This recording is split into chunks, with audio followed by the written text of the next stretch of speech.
Very happy pero sinasabi ng mga bashers na happy daw outside pero crying inside, which makes sense, diba? Bakit nga naman ipa-follow ni Miss Bea Alonzo si Vincent ko? Kung wala naman talaga siyang Instagram account, ano ba?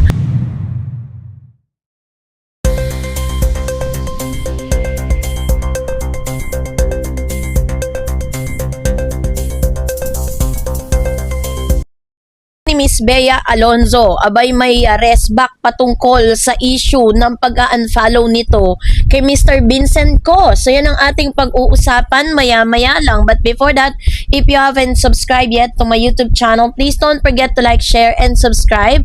At hit mo na rin ang notification bell for more showbiz updates. Muling naging sentro ng usapan sa mundo ng showbiz si Bea Alonzo matapos kumalat ang mga balitang tila may pinagdadaanan umano ang kanyang relasyon sa negosyanteng si Vincent ko. Nagsimula ang mga spekulasyon nang mapansin ng ilang netizen na ng pag-unfollow umano ng aktres sa social media account nito dahil dito samot-saring haka-haka ang lumaganap tungkol sa tunay na estado ng kanilang relasyon.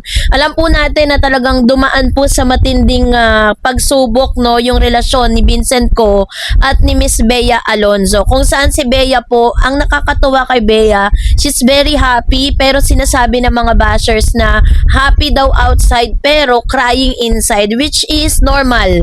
Hindi si Bea para hindi niya maramdaman yung mga ganong klase ng mga sakit, diba? Hindi nasa tamang pag-iisip naman si Bea, kaya po normal lang na makaranas po siya ng pain sa kabila ng mga pagsubok na yun. Kasi syempre po, for how many years, akala nating lahat yun na yung end game, yun na po yung kasiyahan ayun na po yung pinaka taong talaga makakasama ni Bea. Pero ba dahil po sa mga samot-saring pagsubok na pinagdaanan, samot-saring mga issue na kumalat sa social media, ay sinasabi nga or kinukumpirma nito na call off na talaga yung wedding, di ba? Wala na talagang wedding na naganap.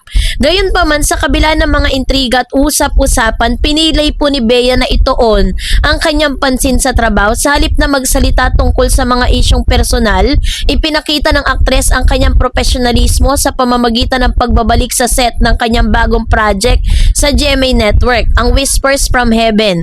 Ayon sa mga ulat, aktibo rin siyang nakbabahagi ng ilang bahagi ng kanyang buhay sa social media, kabilang ang mga biyahe, personal na gawain at mga sandaling kasama ang pamilya niya at mga kaibigan. So, nandito ngayon po, sa kasalukuyan, nag-post po si Miss Bea Alonzo na siya po ay nagbabakasyon, nagta-travel po siya sa Japan. At alam natin na isa rin yan sa mga coping mechanism ng isang tao para talagang totally makalimot, ba? Diba? Nagsimulang umugong ang mga chismis matapos mapansin ng ilang netizen na tila wala ng koneksyon sa social media sina Bea at Vincent ko. Marami agad ang nagbigay ng kani-kanilang interpretasyon at konklusyon tungkol sa umanihiwala ng dalawa. Ngunit, eto na, ayon po sa isang source na malapit sa kampo ni Vincent ko, walang Instagram account ang negosyante. So, makes sense, diba? Bakit nga naman ipa-follow ni Miss Bea Alonzo si Vincent ko? Kung wala naman talaga siyang Instagram account, ano ba? Diba? So, ibig sabihin, mali po yung pinakalat ng PEP or Philippine Entertainment Portal na nag-unfollowan na sila sa isa't isa. So, dahil dito, itinanggi ang mga ulat na in-unfollow siya ni Bea sa naturang social media platform. Ang payag na ito ay nagbigay linaw sa ilang mga kumakalat ng impormasyon online. Gayon pa man, hindi pa rin ito tuluyang napahinto ang mga usap-usapan dahil nananatiling tikom ang bibig ng magkabilang panig hinggil sa kanilang relasyon. Sa panahon ngayon kung saan mabilis kumalat ang mga impormasyon sa internet, madalas na naging basihan ng publiko ang mga galaw ng mga celebrity sa social media. Isang simpleng pagbabago sa kanilang online activities ay maaaring magbunga ng samot-saring interpretasyon mula sa publiko. mas naging matunog ang mga spekulasyon dahil sa mga naunang ulat na sina Bea at Vincent ay umano'y nakatakdang ikasal sana sa Spain noong May 2026. Ngunit ayon sa ilang ulat, matagal nang pinaghandaan ang naturang ang kasal at marami ang naniniwalang ito na ang susunod na malaking yugto sa buhay ng aktres. Ngunit syempre, dahil nga sa mga bagay na hindi naman natin control, even si Bea Alonzo, hindi naman po niya control yung mga naganap sa buhay niya, 'di ba? Kaya hindi po naganap yun. Pero hindi naman po ibig sabihin na hihinto na yung buhay ni Bea dahil doon. So pinakita ni Bea Alonzo na despite of all na mga issues at sa maraming mga issues na nagsusurround ngayon sa social media, bilang isang professional na artista, nagbalik trabaho po siya. It doesn't matter kahit anong sabihin ng ibang tao at wala rin naman pong nag-a-attempt na tanungin si Bea patungkol sa mga bagay na ito. Kaya po yung mga lumalabas sa balita, yan po ay galing sa mga sa mga malalapit sa kanila na hindi naman talaga verifikadong galing mismo kay Bea. But this time, ang kampo mismo ni Vincent Co ang naglabas ng statement ayon po sa source na hindi po totoo na in-unfollow ni Miss Bea si Vincent. Dahil to be exact, wala naman talagang Instagram account si Mr. Vincent Co. Maaring meron siyang Facebook, meron po siyang Messenger or any other social media account, pero wala itong Instagram. Kasi nung hinanap ko din doon sa following, tapos kung nasa inyong Instagram niya, wala rin tayong mahanap. Totoo talaga, legit talagang wala talaga siyang Instagram account. Kaya naman make sense, 'di ba? Bakit naman niya i-add follow kung wala siyang Instagram, 'di ba? And karamihan kasi sa gumagamit ng Instagram, mga artista talaga, may mga endorsement, 'di ba? Ginagamit kasi nila 'yon para po mag-endorse ng iba't ibang mga product.